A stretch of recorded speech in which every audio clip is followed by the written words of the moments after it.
All right, welcome back to another episode of the Badass Lifter podcast. Today we're going to be talking about why fitness influencers give bad advice. Now, some of this is not their fault, and I'm going to kind of talk about like why the advice that sometimes you see online just seems super out of touch or doesn't really make sense for you, or is just kind of a bad idea in general. Some of it's not their fault, genuinely. Some of it is, and we're going to kind of talk about like why that's the case, like why there's a lot of very large, very successful fitness influencers, when they get asked certain questions, seem to give advice that doesn't really make a lot of sense for the average person. And there's going to be like four main things that we're going to talk about today. The first is that when you're producing content online, we're going to start with the stuff that's not their fault. Content is very general. Because it has to be. When you're talking to thousands or tens of thousands or hundreds of thousands of people, the content that you see online has to be very general and not to the person. Now, what this means in terms of producing content is that the advice that you give online won't cover everybody. Like just genuinely, like there's really nothing that can be said online that really does benefit everybody. And this is kind of just creating content in general that when you put out advice, it's going to have to be something that, you know, people are going to be missed, or it's not going to be the right advice for certain people. And I'll use an example that I've done in the past, actually. I've talked about many times that if you're sick, don't work out. The reason being is that when you're sick, your body is already in a lot of stress. And the idea of adding more stress onto that through like lifting is just not the right idea. What you need to do is, you know, get better, become 100% again, get back into training 100%.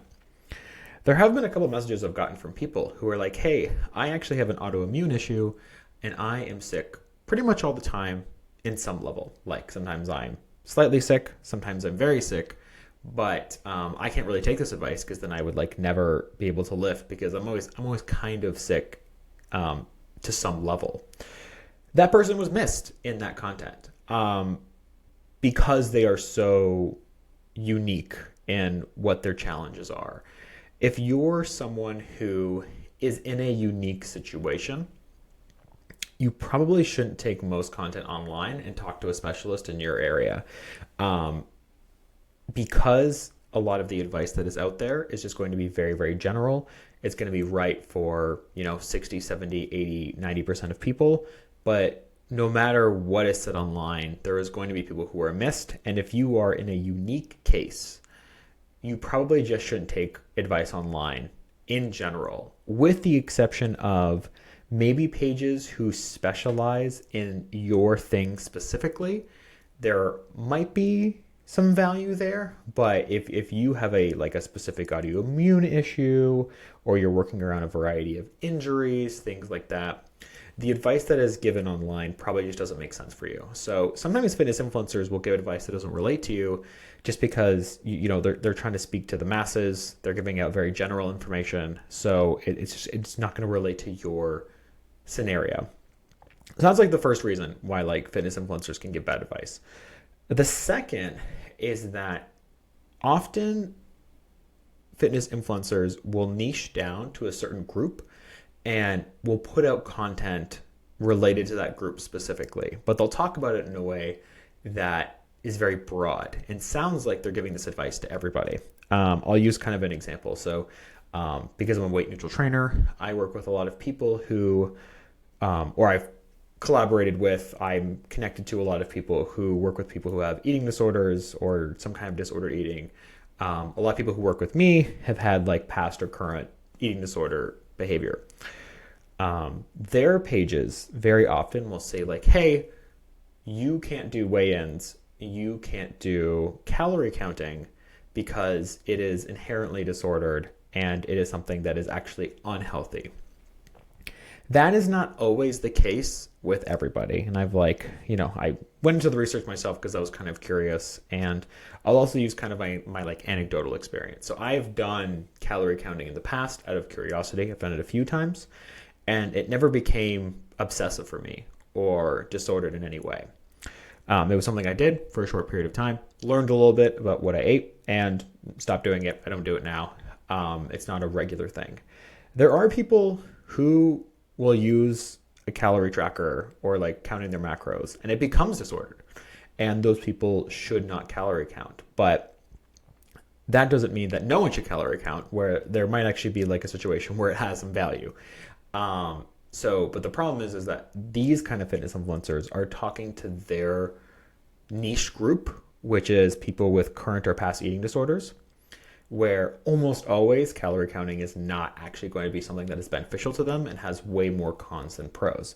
So fitness influencers sometimes will have like a group that they talk to, and they're giving advice to that group, not necessarily to yourself, who might not be part of the group they're trying to help. Okay, so those are the first two.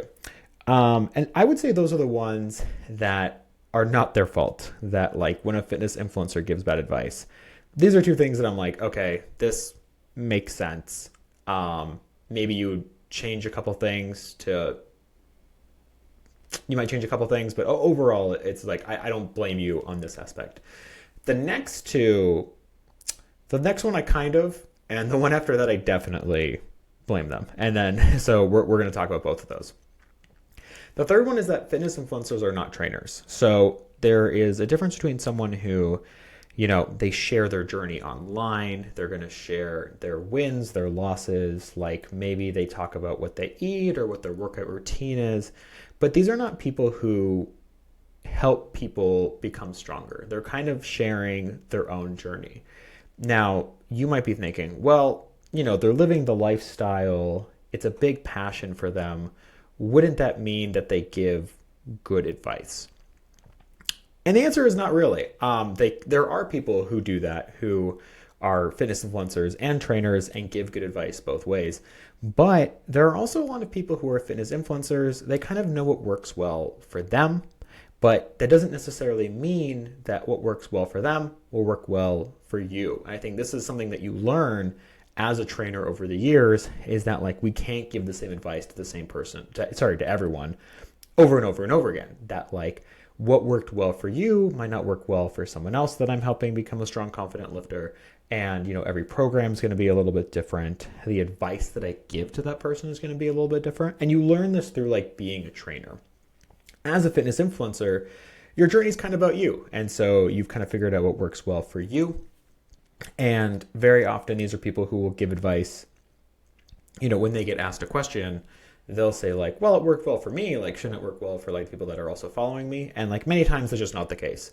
That cannot be the case because the person has an injury they're working around, or they're at a different training level or age or lifestyle. Like many fitness influencers are very young. And so the lifestyle they have at 21 doesn't always translate to the lifestyle of someone who's 35, 45, 55. Their life doesn't necessarily translate. And for that reason, that like we can use these people as inspiration or someone to follow or as entertainment. But if they don't have any training experience, they haven't worked with a large variety of people outside of themselves, and maybe they sell programs, but that doesn't necessarily mean they work with people. Like you can sell a program and never interact with anybody one-on-one. These are not the same people, and these often get misunderstood online. That like trainers are not necessarily fitness influencers, and fitness influencers are not necessarily trainers. These are two different people. By the way, I think it's fine to be a fitness influencer. I don't want this to come off as like I think they're bad or we should remove them or anything. I think they can be great for inspiring your journey or entertainment or things like that. And like I think that's totally fine. I think I've noticed that when they give information to not themselves or not people in their circle, often the information they give can be pretty bad. So just something to keep in mind. The last one, and I think this is the one that I actually posted this on Threads before I did this podcast, and I think is the one that if any fitness influencers are watching, they're going to be the most upset about. But a lot of fitness influencers are just out of touch with regular people. They don't really understand the lifestyle of regular people. Their world has a lot of other fitness people, maybe other fitness influencers, many of them because they haven't trained anyone online or trained a variety of people. They don't have the ability to put themselves in somebody else's shoes and like what training would work well for them. And for that reason, they just give advice that like doesn't really make sense. Like it's kind of like when you're telling, I'll give kind of an example of this. I work with a lot of like moms who have kids and they also run a business and, they have, family time, they have other hobbies, things like that. Their life is very spread out beyond just fitness. A lot of fitness influencers will be like, oh yeah, you just got to train every day or 6 days a week for 2 hours. And, you just got to make the time no matter what. And this is really out of touch because I'm just like never going to go to a mom with 2 kids and who runs her own business and tell her like, hey, you got to put all that aside and make sure you get that training in. Like, it's just not going to happen. They shouldn't do that. They obviously have other priorities other than fitness. So you as a fitness influencer, yeah, like maybe you can train, 5, 6, 7 times a week for 2 hours because it's literally your job. You make content about it. Like it ends up like helping you run your business. So it's like obviously a thing that you would prioritize. But like for the average person, that just makes no sense. People shouldn't be training 6, 7 days a week. Like rest days are also valuable for the regular person. And they don't have to live fitness in the same way that a fitness influencer might live fitness. So a lot of these times, the life of a fitness influencer, when you actually look at their day to day, it's just very different from a regular person. And because of that, they can give advice that is like very out of touch because they haven't done the work of like, well, if I'm working with like a 65-year-old person training for the first time, they're in retirement now, but they've never stepped into the gym and they have a couple injuries that they're working around. Like, how do I help that person versus like the pro bodybuilder at 23 who has all the time in the world to train, has no other hobbies, their whole social life is related around fitness. Like, it's just not the same. And because they haven't done the work to learn how to help other people, they just give advice that's kind of out of touch. So that's like something to keep in mind, that like when you're following these people, again, I'm not against like you following them and like seeing how their journey goes and seeing them as entertainment or even inspiring your own journey. But you have to understand where they're coming from, and the advice that they're giving might not necessarily make sense for what works best for you. Now, you might be thinking, okay, how do I know they're out of touch? If I'm new to fitness, like that can be kind of hard to tell. How do I know this fitness influencer gives good advice or bad advice? And one is I would ask them why they came to that conclusion, like when they're giving advice, when they're like, oh, this is the best exercise. I think it's fair to ask why. And you can kind of see how deep they go into it. Sometimes they'll just be like, well, I did this for 6 months and like I made huge results. And that's kind of a sign that they're using their own self-experience as advice to others, which doesn't necessarily translate. If they give kind of a shaky answer or they're offended by you asking, also kind of a sign that like maybe there isn't much knowledge or research behind what they're saying. So being able to ask, I think, goes a long way. I think also looking at their content and seeing like what kind of content they put out. Does this kind of content translate to your life as kind of an example?